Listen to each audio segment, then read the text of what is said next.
연합교회 성도 여러분, 지난 한 주간도 평안히 잘 보내고 계시는지요? 오늘도 수요 예배에 사무엘 하 말씀을 살펴보도록 해보겠습니다. 지난주까지는 이 압살롬의 반역을 진압을 하고 예루살렘으로 돌아오는 다윗의 모습을 살펴보았습니다. 이제 그러면서 유다 지파와 또 다른 지파들 사이에 갈등이 벌어지는 모습을 우리가 살펴보았습니다. 그 원인은 다윗이 자신의 지파였던 그 유다 지파의 사람들을 달래는 것이 급선무라고 생각을 했기 때문에 압살롬의 반역 때 그 한편에 섰던 아마사를 군장으로 삼았고요.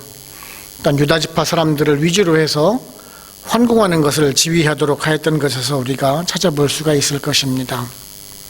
그리고 또한 다윗은 하나님께 묻고 상의하는 방법을 택한 것이 아니라 그러한 인간적인 마음으로 결정을 함으로 인해서 다른 지파들 간에 그 불화가 생기게 된 것입니다. 이에 반감을 가진 베냐민 지파의 사람 세바가 이제 다시 반역을 일으키게 됩니다. 오늘은 이런 세바의 반역에 맞서서 당시 군장이었던 아마사로 하여금 그 유다 지파의 사람들을 동원하도록 명령을 내리게 됩니다. 그런데 약속했던 3일이 되도록 돌아오질 않게 되지요. 아마도 그 아마사가 압살롬의 반역 때 군장을 맡았던 사람이 이제 다시 또한 다윗의 군장이 되었다는 것에 대해서 유다 지파 사람들이 아주 적극적인 협조를 못했을 수가 있을 것입니다. 또한 아마사 역시 또한 민첩하게 행동하던 사람도 아니었던 것 같습니다.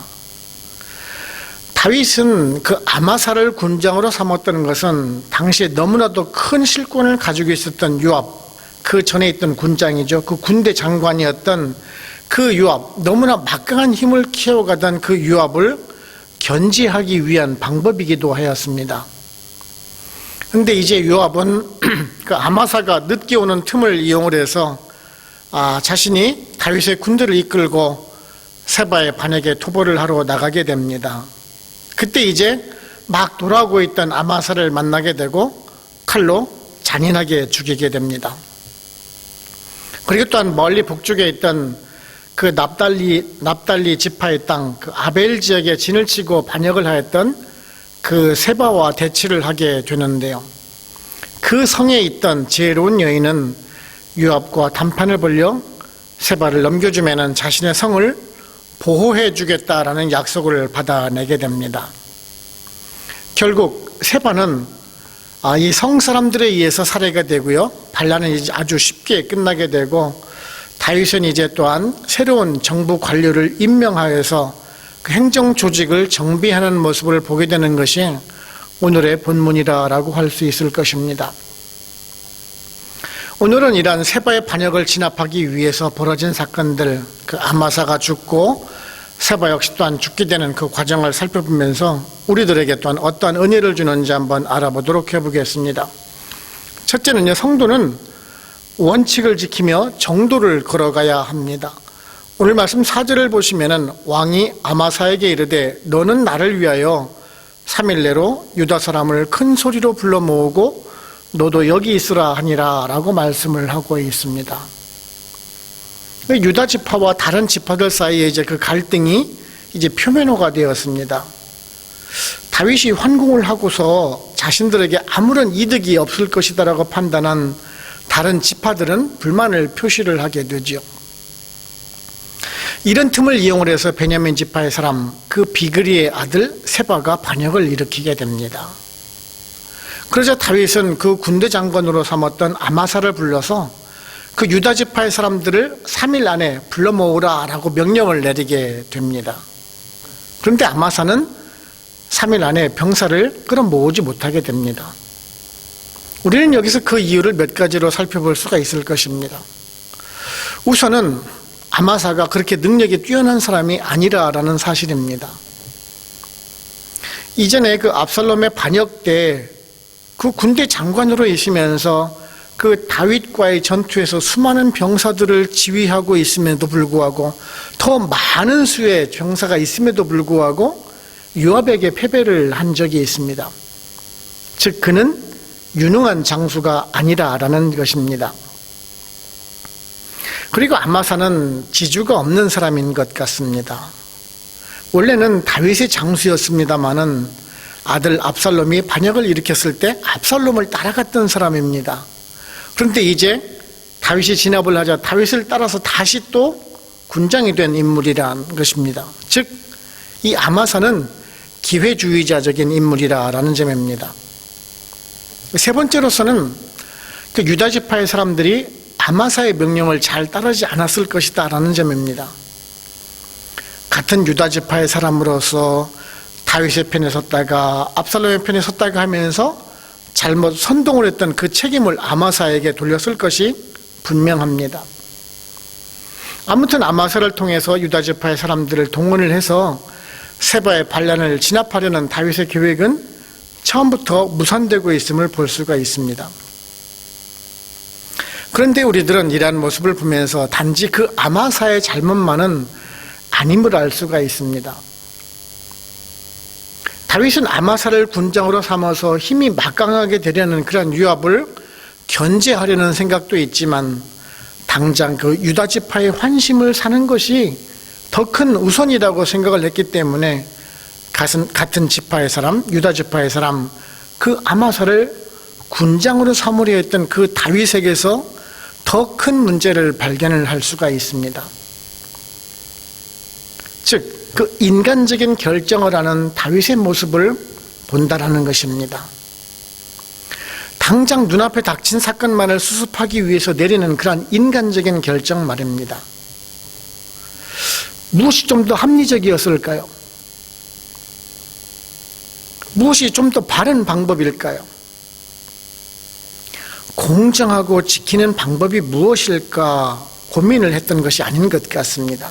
좀 더 고민하고 결정을 하기 전에 하나님께 기도하고 묻고 상의하는 절차를 밟았으면 어떨까 하는 생각을 해보게 됩니다.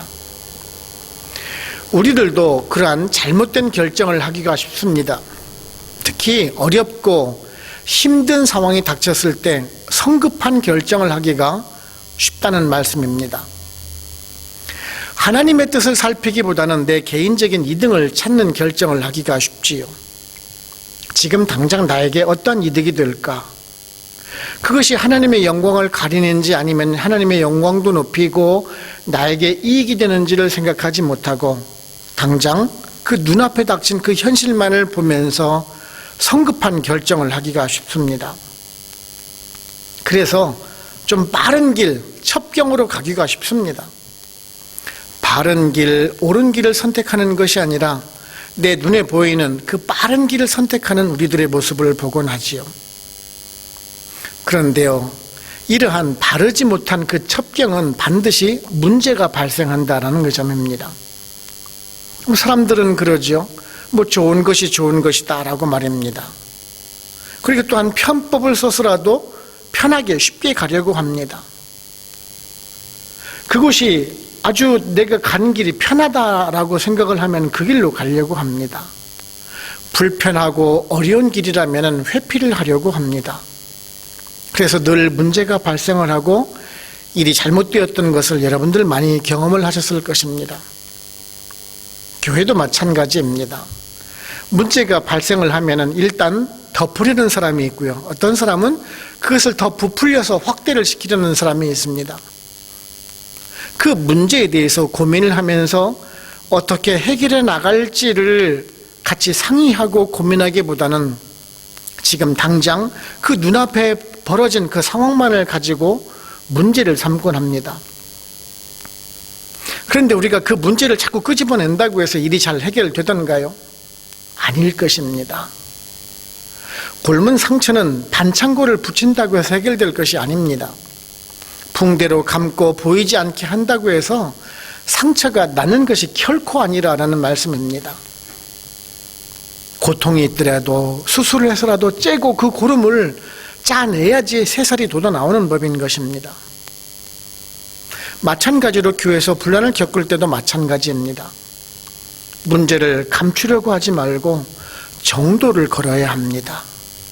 변칙을 쓰고 쉽고 편한 방법을 사용하기보다는 힘들고 어렵더라도 바른 길로 가야 한다는 것입니다.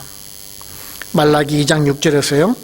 그의 입에는 진리의 법이 있었고 그의 입술에는 불의함이 없었으며 그가 화평함과 정직함으로 나와 동행하며 많은 사람을 돌이켜 죄악에서 떠나게 하였느니라 라는 그 말씀 우리 다 기억하시고요. 언제나 우리가 진리에서 벗어나지 않고 바른 그 정도의 길만을 행하심으로 인해서 늘 바른 모습을 지닌 성도로 살아가시는 또한 저와 여러분들 되시기를 바랍니다. 두 번째, 우리 성도는요, 무죄한 피를 흘리는 사람이 되어서는 안 됩니다. 12절을 보시면은 아마사가 길 가운데 피 속에 놓여 있는지라 그 청년이 모든 백성이 서 있는 것을 보고 아마사를 큰 길에서부터 밭으로 옮겼으나 거기에 이르는 자도 다 멈춰 서는 것을 보고 옷을 그 위에 덮으니라 라고 말씀을 하고 있습니다. 다윗이 아마사로 하여금 3일 만에 그 유다지파의 백성들을 모아서 그 세바의 반란군을 진압할 그 병사들을 모아오라라고 명령을 하였습니다. 그런데 아마사는 3일이 되도록 돌아오지를 못했지요. 그러자 이제 다윗은 아비새로 하여금 다윗의 호위대를 이끌고 나가서 세바의 반란군을 상대하라라고 명령을 합니다. 이 아비새는 그 요압의 동생입니다. 이때 지금 요압도 같이 출전을 하게 되지요. 근데 성 밖을 나가서 지금 그 기브온 골짜기에 이르자 아마사 군대가 이제 군대를 이끌고 돌아오는 모습을 보게 되는 것입니다. 그때 요압이 나가서 아마사를 그 맞이하는 척을 하면서 칼로 찔러서 비참하게 살해를 하게 됩니다. 이 8절을 보시면은 칼집에서 넣은 칼이 빠졌다라고 기록을 하고 있는데요. 어찌 이렇게 칼로 다시 찌를 수가 있느냐라고 생각을 할 수도 있을 것입니다. 그런데 9절을 보시게 되면은 오른손으로 아마사의 수염을 잡았다라고 기록을 하고 있습니다. 그리고는 왼손으로 찔렀겠지요. 보통은 우리가 오른손으로 칼을 사용하게 되는데요. 아무것도 없는 그 오른손으로 수염을 잡고 왼손으로 찔렀다는 것은 그만큼 치밀하게 준비를 했다라는 것입니다. 큰 칼을 떨어뜨려서 방심을 하게 하고 왼손으로는 숨겨둔 그 단검으로 아마사를 살해했다라는 것입니다. 그런데요, 요압이 왜 아마사를 살해했을까요? 우리가 생각해 보신 적이 있으십니까? 자신이 군대 장관, 그 군장으로 있어야 하는데 자신을 제치고 아마사가 군장이 되게 한 것에 대한 그 다윗에 대한 반항심이 있을 수가 있었을 것입니다. 그리고 압살롬의 편에 서서 동족 간의 전쟁을 벌여야 했던 그러한 인물이기도 하였었습니다.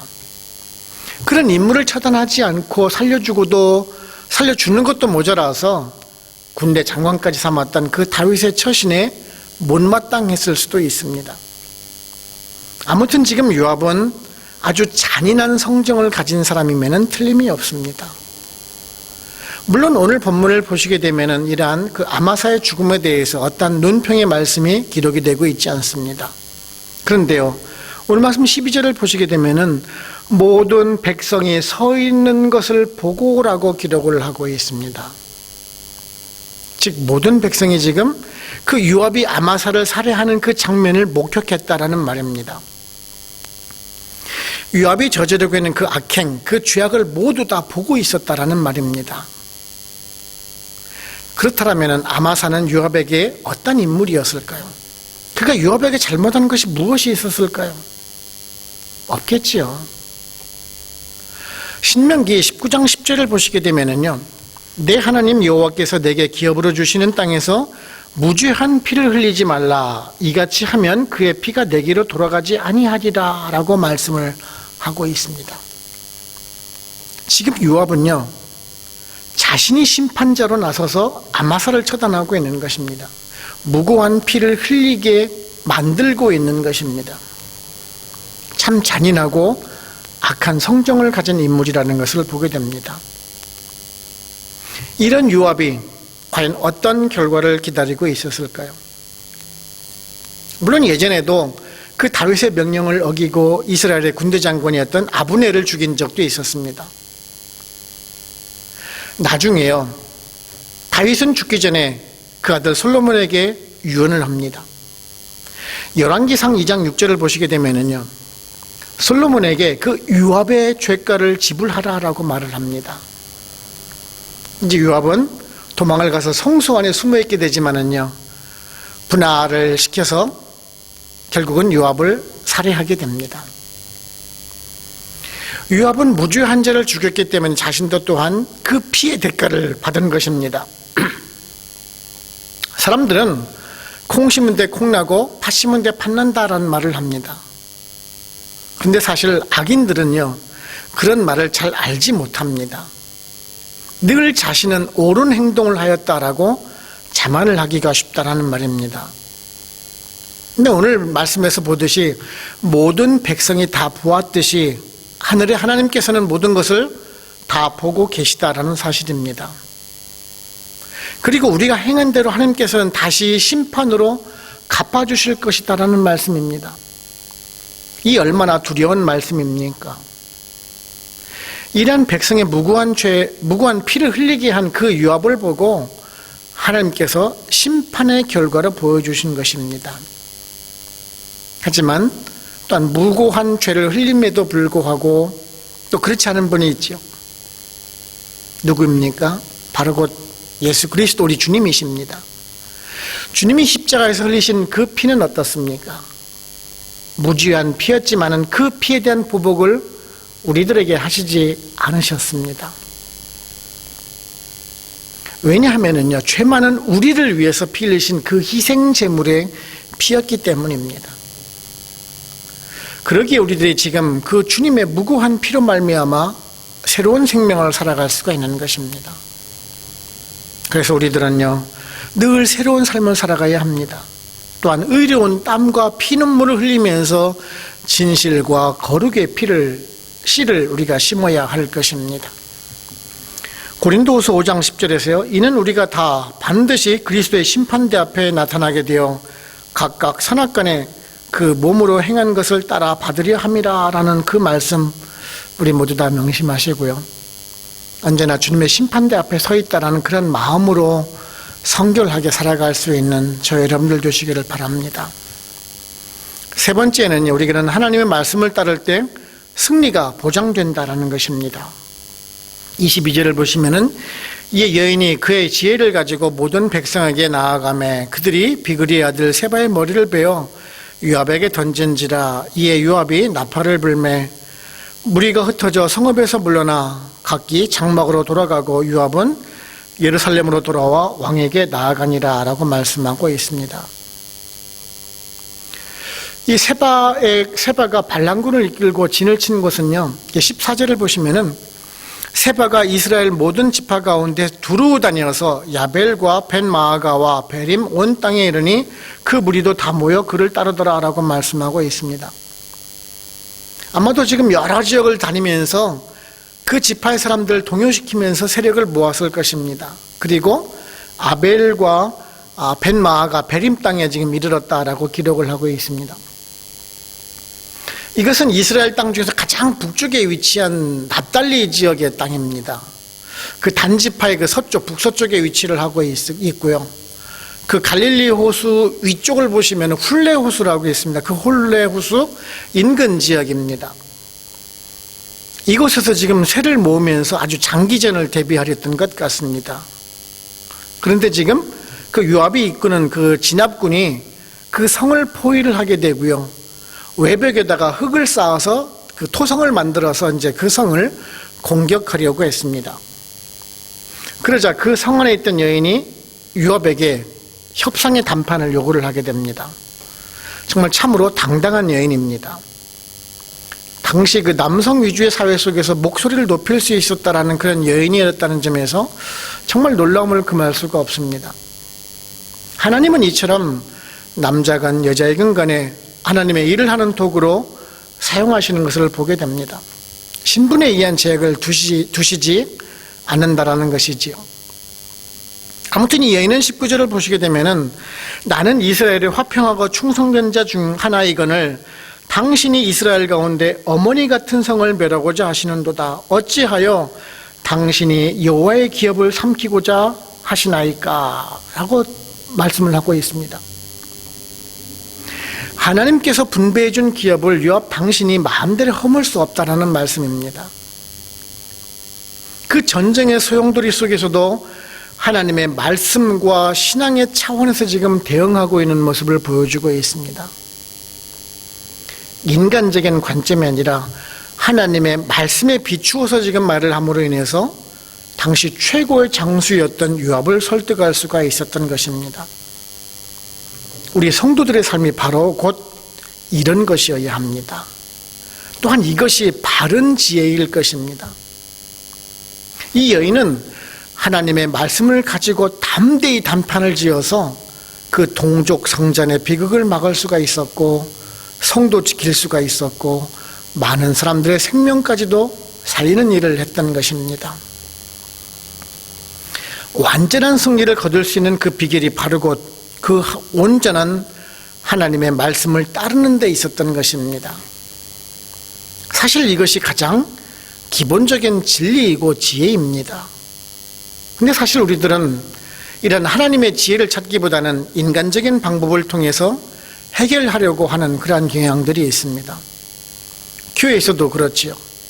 다투거나 분쟁을 발생을 하게 되면은요, 하나님의 말씀을 기억해 가면서 자신을 돌아보기보다는 그 인간적인 방법, 징계를 하거나 모욕감을 주어서 하나님의 곁을 떠나게 하고, 또한 바른 처리, 공의를 앞세워서 징계하는 방향으로 접근을 하려고 합니다.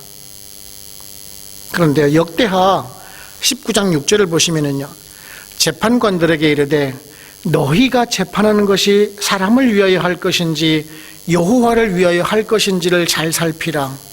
너희가 재판할 때 여호와께서 너희와 함께 하심이라 라고 말씀하고 있습니다. 우리는 문제가 있을 때 사람을 위하여 송사하려고 하지 않습니까? 분명 그 송사를 통해서, 그 재판을 통해서 하나님의 영광을 높이는 일이라면 해야 되겠지요. 하지만 우리 사람의 욕심을 위한 것이라면 하지 않아야 하는 것입니다. 주님은 분명 송사, 그 재판을 통해서 무죄를 입증할 수 있는 그 자격도 가지셨고 분명 무죄한 분이십니다. 그럼에도 불구하고 아무런 저항 없이 체포되시고 신문 받으시고 공정한 재판이 아님에도 불구하고 십자가의 길로 가셨습니다. 왜냐하면 그것은 하나님의 말씀을 따르는 순종함이 있었기 때문에 그렇습니다.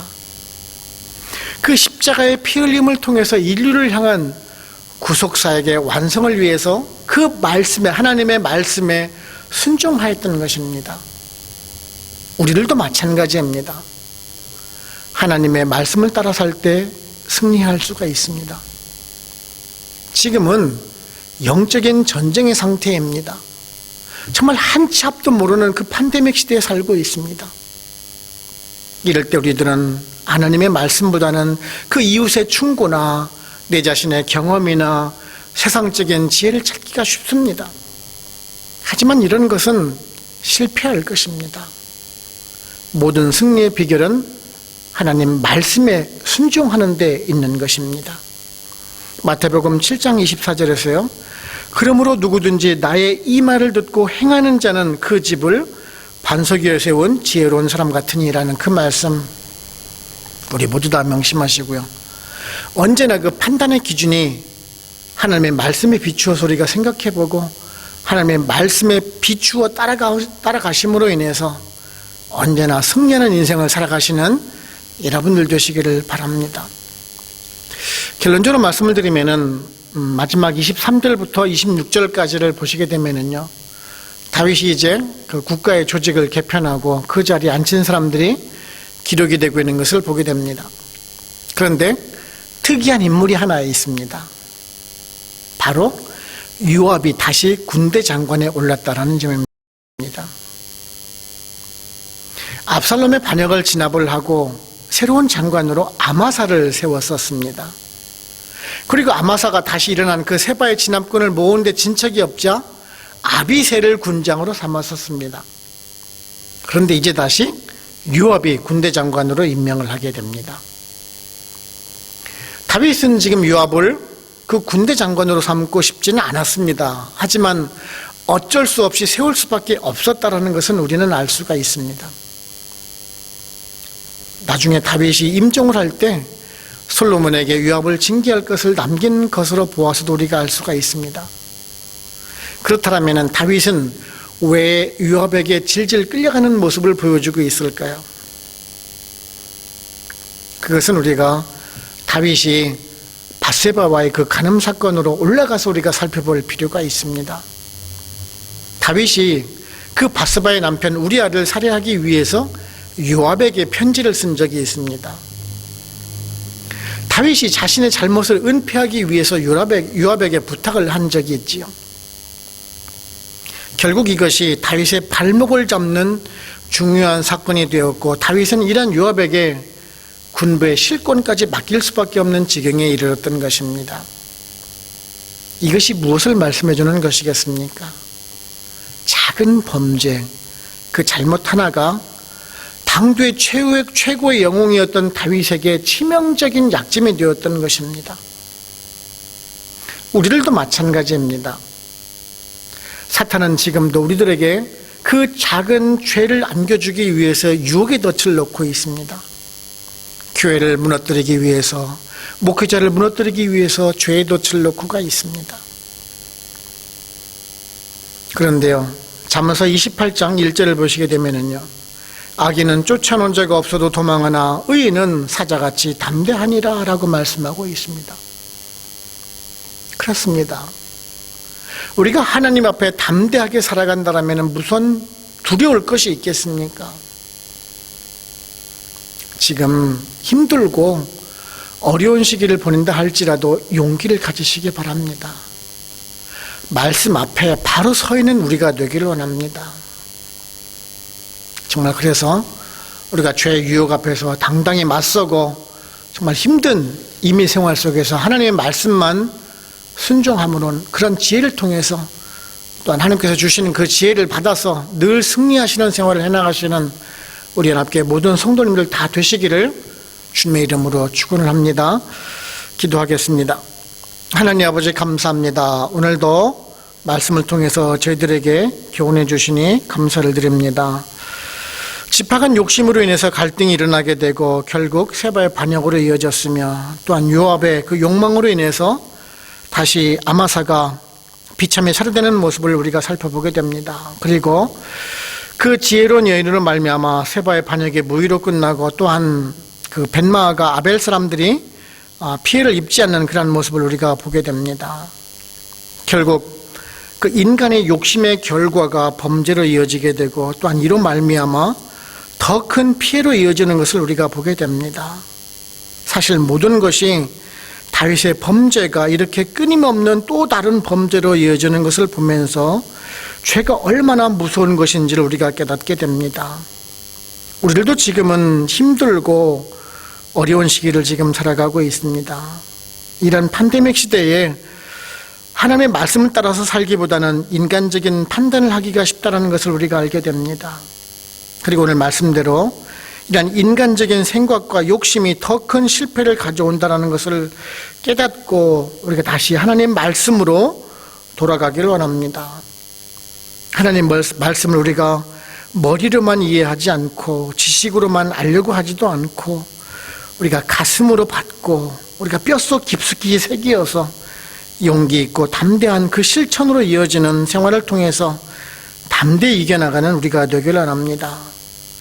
오직 말씀만 순종하며 기도로 주님과 교통하여서 그 주시는 지혜를 받아서 슬기롭고 풍성한 성령의 열매를 맺어나가는 우리 연합교회 모든 성도님들 다 될 수 있도록 성령님 인도하여 주시옵소서.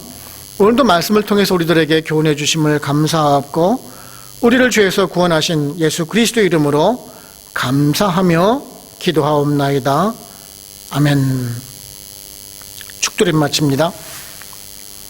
지금은 우리를 죄에서 구원하시는 예수 그리스도의 은혜와 하나님 아버지의 크고 크신 사랑하심과 성령님의 인도하시고 역사하시고 우리와 같이 교통하심이 바로가이 하나님교회 모든 성도님들과 그들의 가정과 직장, 사업체, 그리고 선교지와 연합교회 위에 지금으로부터 영원토록 함께 합시기를 간절히 축원하옵나이다. 아멘.